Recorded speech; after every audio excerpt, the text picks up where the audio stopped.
Students, कैसे हो आप लोग। तो आज की क्लास में आप लोगों का स्वागत है। और आज हम लोग देखने वाले हैं गोला और अर्धगोला, स्फीयर और हेमिस्फीयर के बारे में देखेंगे। इनका सूत्र कैसे निकाला जाता है, वो सूत्र किस तरह से होता है। जैसे सूत्र तो सबको मालूम है, लेकिन वो सूत्र आता कैसे ये बहुत कम लोग को मालूम होता है। तो आज हम लोग क्या करेंगे, उन जो सूत्र है, गोले का सूत्र है या अर्धगोले का सूत्र है, ठीक है ना। गोले का संपूर्ण पृष्ठफल हो गया, गोले का घनफल हो गया, अर्धगोले का संपूर्ण पृष्ठफल, अर्धगोले का वक्र पृष्ठफल, अर्धगोले का घनफल, ऐसे मैंने क्या बोले 5 सूत्र बोले। ये 5 सूत्र किस तरह से आते हैं, ये सूत्र को निकालने का आज हम लोग एकदम सही तरीका देखेंगे, ठीक है। चलिए तो हम लोग स्टार्ट कर लेते सबसे पहले गोले से। तो गोला और वृत्त में बहुत लोग को कंफ्यूजन होता है कि गोला और वृत्त में कुछ तो समानता होती है। समानता है कि दोनों गोल है, ठीक है। गोले की भी त्रिज्या समान रहती है और अर्धगोले की भी त्रिज्या समान होती है। लेकिन फर्क यह है कि जो सर्कल है या जो आपका वृत्त है वह 2D रचना है, और जो आपका गोला है वो 3D रचना है, त्रिमितीय आकृति है, और 2 मितीय आकृति है और त्रिमितीय आकृति है। जो गोला होता है वो पूरा ठोस होता है, ठीक है, चारों तरफ से भरा होता है। लेकिन अर्धगोला जो होता है वो एक रिंग जैसा होता है, बीच में क्या होता है, खाली होता है। जैसे आप लोग बोल सकते हो चूड़ी होता है, जैसे घरों में स्त्रियां पहनती चूड़ी, वो क्या हो गया, एक सर्कल हो गया, ठीक है। एक बॉकी बॉल जो है वो क्या हो गया, एक स्पीयर हो गया, वो क्या हो गया, गोला हो गया। तो आपको गोला और सर्कल में फर्क समझ में आ गया होगा। जो सर्कल होता है, ठीक है, सर्कल मतलब वृत्त, वृत्त जो होता है वो 2 मितीय रचना है, और जो गोला है वो 3 मितीय रचना है। वो 2D स्ट्रक्चर है और ये 3D है। समझ में आ गया इतना। चलिए अब अर्धगोला नाम में लिखना है, नाम में लिखा हुआ है कि अर्धगोला जो रहेगा वो गोले का क्या रहेगा, आधा रहेगा। चलिए तो मैं यहां पर एक गोला बना देता हूं आप लोग के लिए, ठीक है। थोड़ा सा डायग्राम देखना आप लोग, ठीक है। ये गोला है, ठीक है। ये गोले को किस तरह बनाना है वो ध्यान देंगे हम लोग। तो हमको मालूम पड़ेगा कि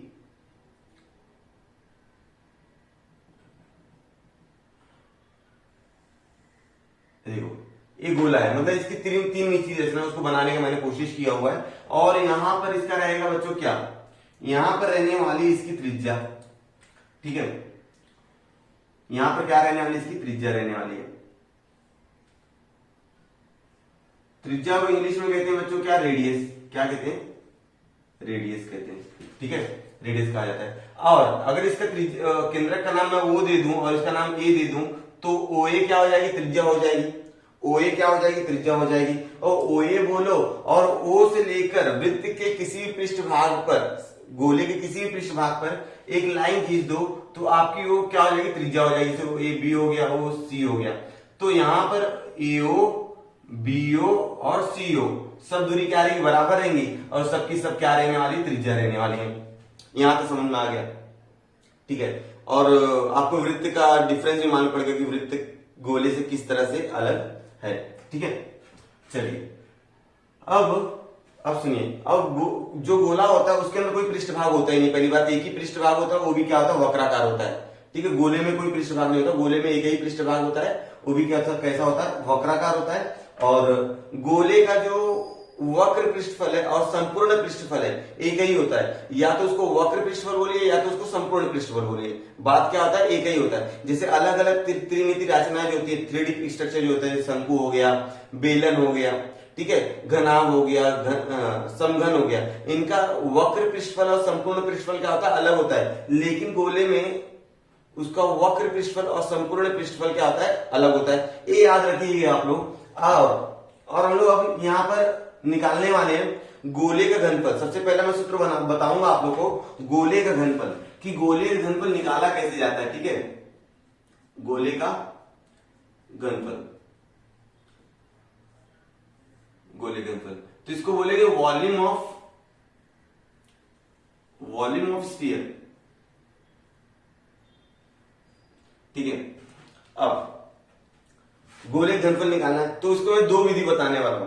एक तो पूरा सॉल्व करके बताऊंगा, एक मैं चीज बता दूंगा, थोड़ा सा ट्रिक रहेगा वो।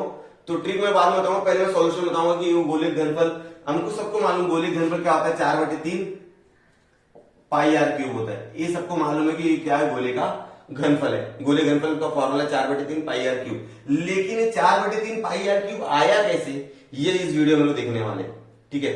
और गोले का वक्र पृष्ठफल संपूर्ण पृष्ठफल 4 पाई r स्क्वायर है, वो कैसा है वो भी हम लोग देखने वाले हैं, ठीक है। तो उसको पता लगाने के लिए हम लोग क्या करेंगे, यहां पर एक भूमिति रचना बना देंगे। देख लीजिए,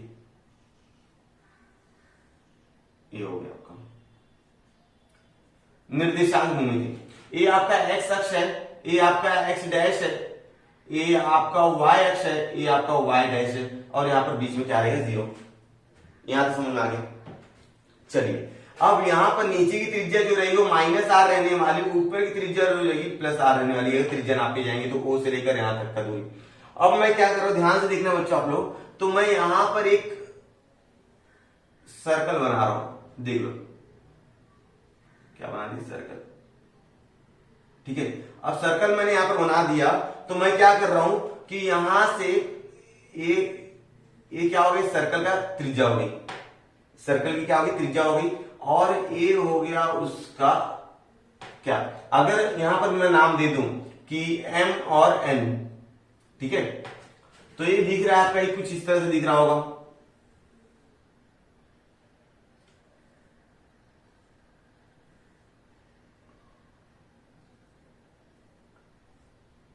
इस तरह से दिख रहा हो, ठीक है। तो यहां पर लग जाएगा पाइथागोरस का प्रमेय। क्या लग जाएगा बच्चों, पाइथागोरस का प्रमेय लग जाएगा। और अगर मैं इसको मान लूं, क्या मान लेता हूं इसको मैं, x मान लूं, क्या मान लूं, इसकी जो त्रिज्या है उसको x मान लेता हूं, और इसको मैं मान लेता हूं y, और इसको मैं मान लेता हूं z, ठीक है।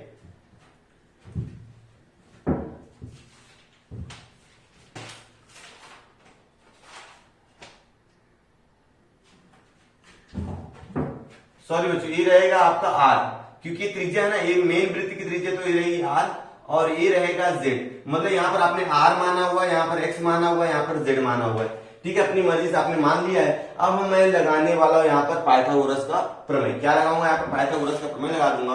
तो क्या लिखेंगे हम लोग, पाइथागोरस प्रमेय अनुसार, पाइथागोरस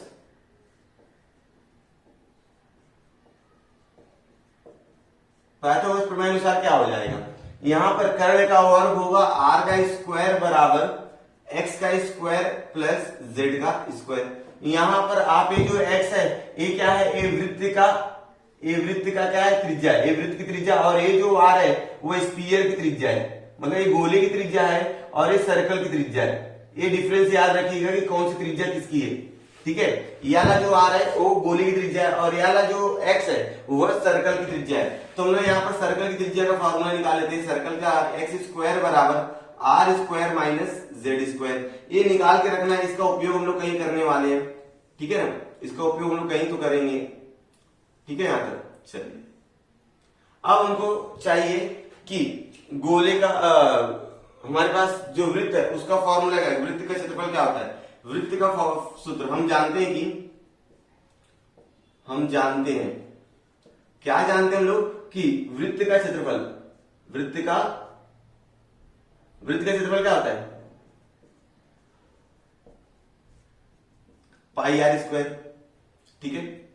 और ये आपकी त्रिज्या है ना जी, ये क्या है आपका रेडियस है, त्रिज्या है ना। तो यहां पर r की जगह हम लोग लिखेंगे x का मान, x स्क्वायर का मान लिख देंगे। क्या आ जाएगा यहां पर, देखो पाई r square minus z square.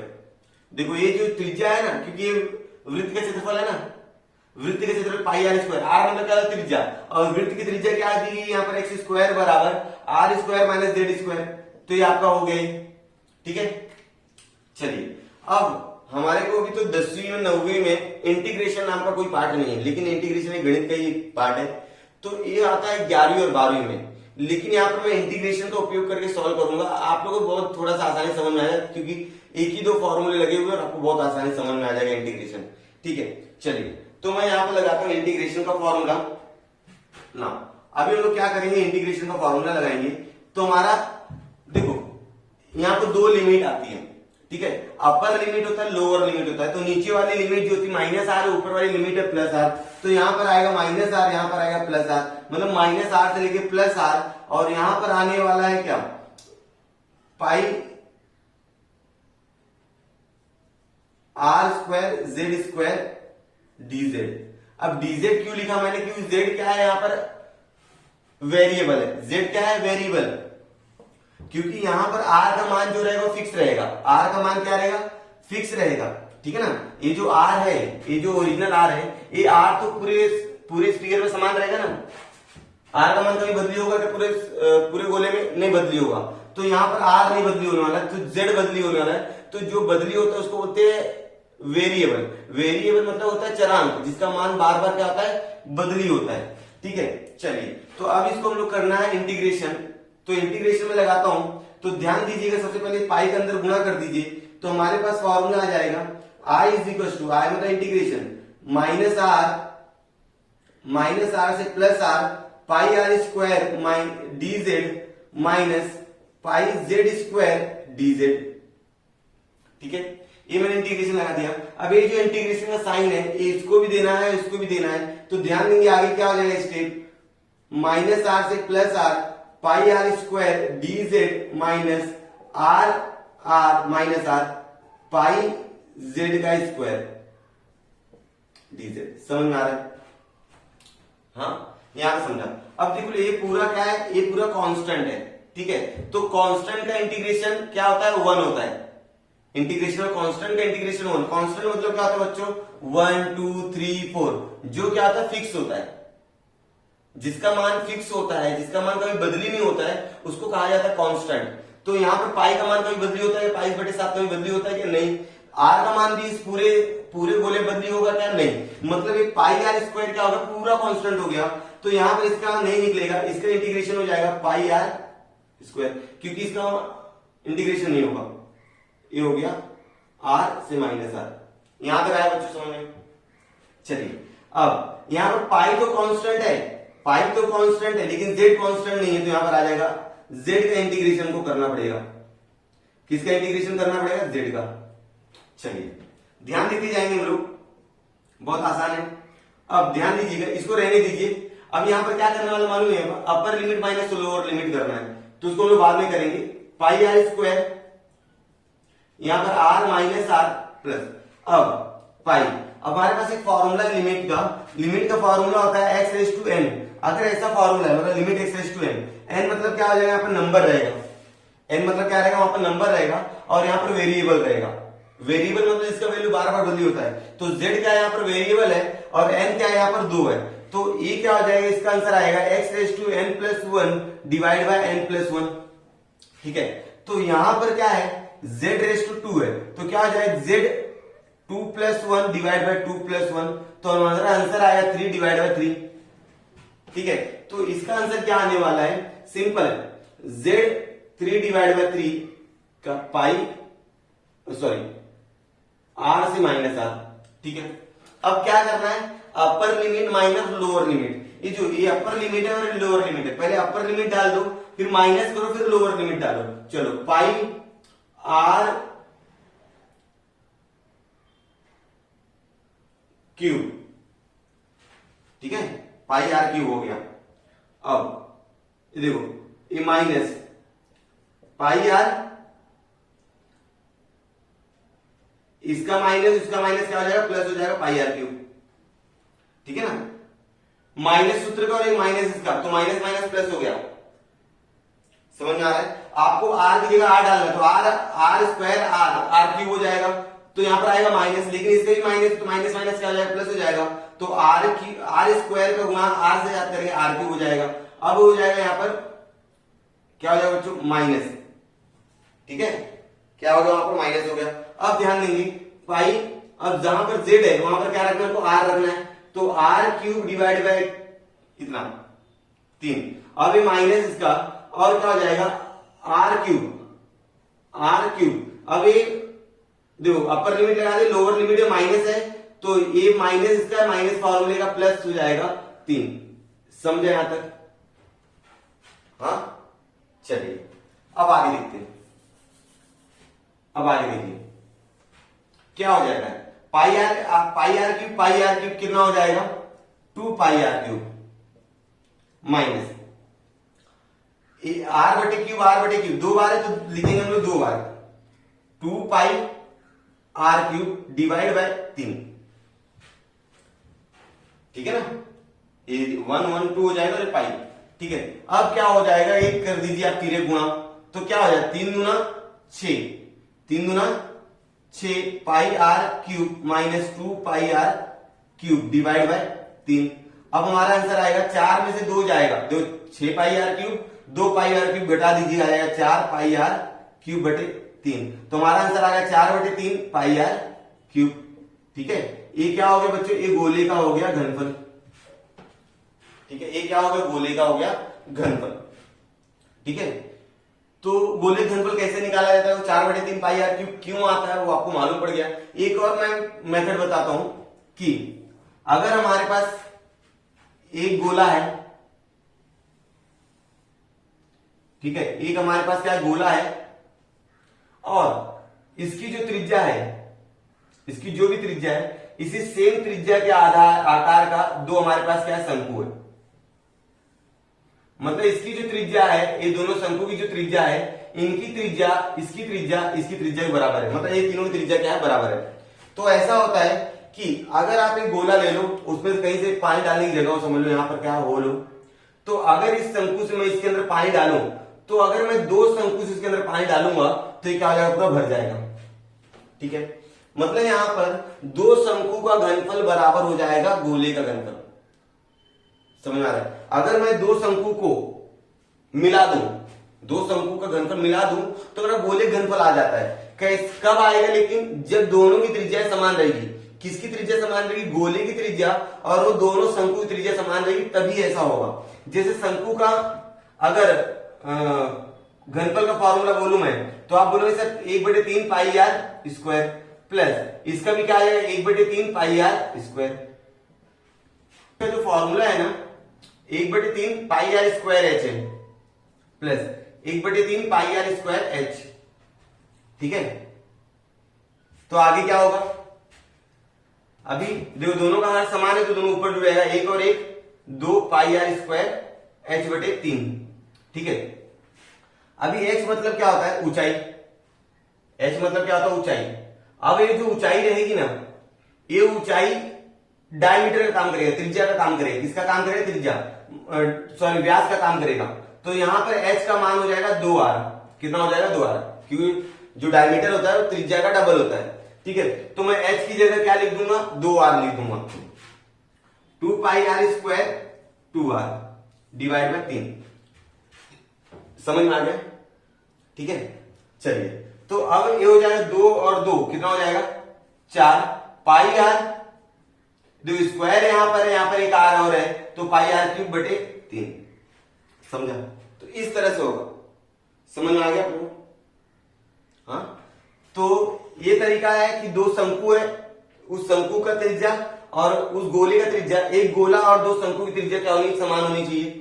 तो अगर 2 शंकु घनफल को मैं मिलाऊं तो क्या बन जाता है, वो गोले का घनफल बन जाता है। और यहां पर जो h रहेगा वह किसका, शंकु के गोले के व्यास का काम करेगा। गोले का व्यास का काम करेगा मतलब जो व्यास होता है त्रिज्या का डबल होता है, व्यास मतलब d बराबर होता है 2r। ठीक है, तो यहां पर जहां पर h रहेगा वहां पर हमको 2r रखना है, सिंपल। तो इस तरह से फॉर्मूला आ जाता है। अब अगला सूत्र हमारा क्या है, गोले का संपूर्ण पृष्ठफल। तो गोले का संपूर्ण पृष्ठफल कैसे आता है वो भी मैं आपको सिखाता हूं। बच्चों अगला हमको देखना है कि गोले का वक्र पृष्ठफल और संपूर्ण पृष्ठफल जो होता है दोनों एक ही होता है, पहले मैंने बता दिया। तो इसका सूत्र हम लोग कैसे निकालेंगे, तो इसका सूत्र निकालने के लिए मैं आपको यहां पर जो सॉल्यूशन बताया था, ठीक है, 4/3 पाई आर क्यूब मतलब गोले घनफल, उस तरह से नहीं बताने वाला हूं, क्योंकि उस तरह से बताऊंगा लेकिन आपको समझो थोड़ा एडवांस इंटीग्रेशन है, तो अभी तक के लिए 9वीं 10वीं में उतना काम आने वाला नहीं है। लेकिन मैं एक आर्किमिडीज नाम के एक गणितज्ञ, महान गणितज्ञ, तो उनका एक प्रयोग था, उस प्रयोग द्वारा आपको समझाने का प्रयास करूंगा मैं। उन्होंने बोला था कि अगर हमारे पास एक क्या है, बेलन है। क्या है, बेलन है। मैं यहां पर बोलते हुए चलता हूं और बताते हुए जाऊंगा।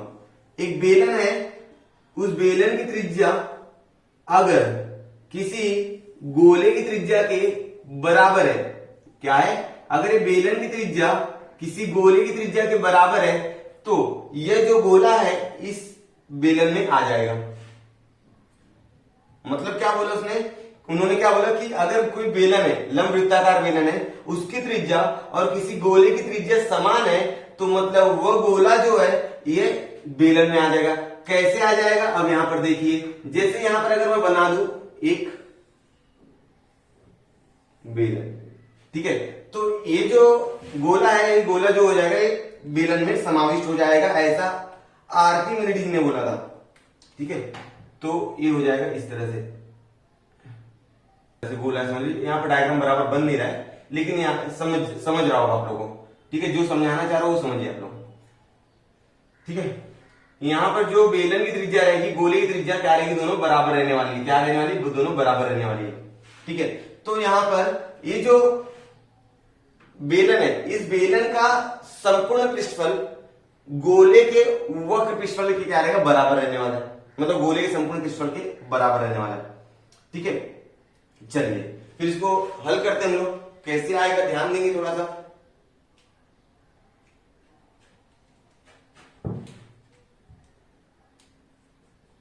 गोले का संपूर्ण पृष्ठफल, ये जो गोले का संपूर्ण पृष्ठफल है, जो गोला है पूरा संपूर्ण पृष्ठफल, वो किसके अंदर चला गया, बेलन में चला गया, तो उसको बोलेंगे बेलन का वक्र पृष्ठफल। क्या बोलेंगे बच्चों, बेलन का वक्र पृष्ठफल। ये जो है बेलन के वक्र पृष्ठफल के बराबर है, बेलन का वक्र पृष्ठफल, ठीक है, बेलन का वक्र पृष्ठफल। अब बेलन का वक्र पृष्ठफल फॉर्मूला क्या है, पाई R H, 2 pi R H. बेलन के वक्र पृष्ठफल का फॉर्मूला क्या है, 2 पाई आर एच। इसके पहले मैंने बेलन के ऊपर एक वीडियो बना के रखा हुआ है, वहां से देख सकते हो आप लोग बेलन का फॉर्मूला किस तरह से आया हुआ है। अब यहां पर बच्चों देखो, ये क्या है, बेलन की ऊंचाई है, यहां से लेकर यहां तक क्या बेलन की ऊंचाई है, और ठीक है यहां तक। तो ये क्या बच्चों, आपको मालूम है यहां से लेकर यहां तक की त्रिज्या है, और ये भी क्या है, त्रिज्या है। तो ये त्रिज्या और ये त्रिज्या, तो टोटल ये ऊंचाई जो है, ये जो ऊंचाई है, ये ऊंचाई 2r का काम कर रहा है। समझ आ रहा है ना, ये पूरा क्या है, ये ऊंचाई है किसकी, बेलन की। और यहां पर बात करें बेलन गोले का, तो गोले के यहां पर भी त्रिज्या और यहां पर भी त्रिज्या है, तो ऊंचाई के बराबर क्या है, 2 त्रिज्या है, तो h बराबर 2r हो जाएगा। तो मैं h की जगह क्या लूंगा, 2r लिख दूंगा, 2r h 2r, ठीक है यहां तक। चलिए अब 2 का गुणा 2 में करो 4 पाई आर, ये r का स्क्वायर, r के साथ करो स्क्वायर, तो इस तरह गोले का संपूर्ण पृष्ठफल का फॉर्मूला आ गया। समझ में आ गया आप लोगों को। चलिए अब ये तो समझा कि गोले का संपूर्ण पृष्ठफल, तो गोले का वक्र पृष्ठफल बोले या गोले का संपूर्ण पृष्ठफल बोले, एक ही फॉर्मूला हमको लगाना है, ठीक है, याद ज्यादा वो मत कीजिए, ठीक है। अब हम लोग बात करते हैं अर्धगोलीय घनफल, किसका, अर्धगोलीय घनफल। मैं इसको थोड़ा मिटा लेता हूं, फिर मैं यहां पर लिखता हूं कि अर्धगोलीय घनफल क्या होगा, क्योंकि ये वीडियो समझ लेते कि अर्धगोला नाम नहीं लिखा है यार, मतलब जो भी चीजें रहेंगी आधी हो जाएंगी, ठीक है। तो अर्धगोला दिखता कैसा है, अगर मैं इस तरह से आकृति बना लूं, ठीक है, ये आपका हो गया अर्धगोला, ठीक है, ये आपकी होगी त्रिज्या, ये भी होगी आपकी त्रिज्या, ठीक है। तो ये अर्धगोला जो है यहां पर अगर आप ऊपर से काट देते हो, ठीक है ना, ऊपर से काट देते हो, क्या बन जाता है, अर्धगोला बन जाता है। तो इस अर्धगोले का घनफल कितना रहेगा, तो हम लोग लिखेंगे अर्धगोले घनफल,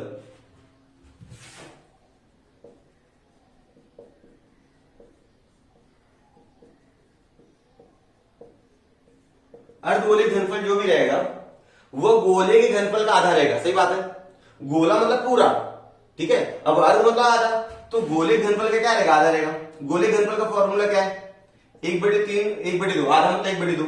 गोले घनफल का फॉर्मूला क्या है, 4/3 पाई आर क्यूब। अब 2 से 4 कटेगा 2 बचेगा, तो हमारा आंसर आया 2/3 पाई आर क्यूब। ये क्या हो गया भाई, अर्धगोले घनफल हो गया, ठीक है। अब गोले का वक्र पृष्ठफल जो है, ठीक है, उसकी सहायता से हम लोग अर्धगोले का वक्र पृष्ठफल याद करेंगे। तो हम लोग लिखेंगे अर्धगोले का वक्र पृष्ठफल, अर्धगोले का वक्र पृष्ठफल, ठीक है, hemisphere, lateral surface area of hemisphere, ठीक है। तो ये क्या रहेगा, गोले के वक्र पृष्ठफल का आधा रहेगा, 1/2 गुणे गोले का वक्र पृष्ठफल कितना है, 4 पाई आर स्क्वायर, ठीक है। यहां तक फिर 2 से 2 क्या हो जाएगा, 4 कटे आएगा, फिर क्या हो जाएगा 2 पाई आर स्क्वायर। ये गोले का क्या हो गया, अर्धगोले का वक्र पृष्ठफल हो गया, ठीक है। लेकिन यहाँ पर एक बात ध्यान रखना, अर्धगोले का संपूर्ण पृष्ठफल और वक्र पृष्ठफल दोनों एक ही होता है, लेकिन जब अर्धगोले की बात आती है तो वहां पर वक्र पृष्ठफल और संपूर्ण पृष्ठफल दोनों सूत्र क्या होते हैं, अलग अलग होते हैं। क्योंकि अर्धगोले में ऊपर वाला हिस्सा एक आ जाता है, वो दिखता है आपका वृत्त। ऊपर वाला हिस्सा देख रहा, आपको वृत्त दिख रहा होगा, और वृत्त का जो क्षेत्रफल होता है पाई आर स्क्वायर होता है। अगर हम लोग ये राउंडिंग घूमेंगे तो वक्र पृष्ठफल है, लेकिन ऊपर भी तो देखना है ना, ऊपर क्या आ जाएगा, संपूर्ण पृष्ठफल हो जाएगा। तो मैं अर्धगोले का संपूर्ण पृष्ठफल, अर्धगोले का संपूर्ण पृष्ठफल क्या होगा बच्चों, अर्धगोले का संपूर्ण पृष्ठफल आपको मालूम है, जो किसी भी चीज का त्रिमिति जितनी भी आकृति, 3D आकृति जितनी भी मैंने बताई है इसके पहले बहुत 3-4 वीडियो में, तो वहां पर मैंने बताया कि संपूर्ण पृष्ठफल कैसे निकालते हैं। तो वक्र पृष्ठफल में कुछ ना कुछ चीज ऐड होता है, कुछ ना कुछ चीज क्या होगा, ऐड होगा। तो लेकिन वक्र पृष्ठफल लगेगा, तो अर्धगोले का संपूर्ण पृष्ठफल बराबर गोले का वक्र पृष्ठफल, किसका वक्र पृष्ठफल, गोले का वक्र पृष्ठफल, प्लस ऊपर क्या है, वृत्त, वृत्त का क्षेत्रफल, वृत्त का क्षेत्रफल। समझ में आ रहा है बच्चों? चलो, तो गोले का वक्र पृष्ठफल जो है 2 पाई आर स्क्वायर है, और वृत्त का क्षेत्रफल होता है पाई आर स्क्वायर। ठीक है, अब यहां पर लिखा 2 पाई आर स्क्वायर, यहां पर लिखा पाई आर स्क्वायर, तो कितना pi are square, 3 pi are square. ये हो गया बच्चों अर्धगोले का संपूर्ण पृष्ठफल। ठीक है, तो संपूर्ण पृष्ठफल जो होता है वह वक्र पृष्ठफल में कुछ ना कुछ चीजें जोड़नी पड़ती है, जितनी भी त्रिमितीय रचनाएं हैं। इसके पहले मैंने 3-4 वीडियो बनाया, उनको जाकर देख लेना अच्छे से, आपको एकदम बेसिक समझ में आ जाएगा। ठीक है, तो ये हो गया आपका गोले का घनफल, गोले का संपूर्ण पृष्ठफल, फिर अर्धगोले घनफल, फिर अर्धगोले का वक्र पृष्ठफल, अर्धगोले का संपूर्ण पृष्ठफल। इस तरह 5 मैंने फॉर्मूले बताए, और वो कैसे आते वो भी मैंने बताया हुआ है। तो आई होप स्टूडेंट आप लोग को ये सारी चीजें मैंने जो बताई है वो एकदम अच्छे से समझी होगी।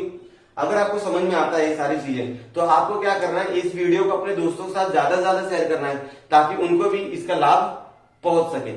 ठीक है, तो हम लोग मिलते हैं नेक्स्ट वीडियो में कुछ नए टॉपिक के साथ।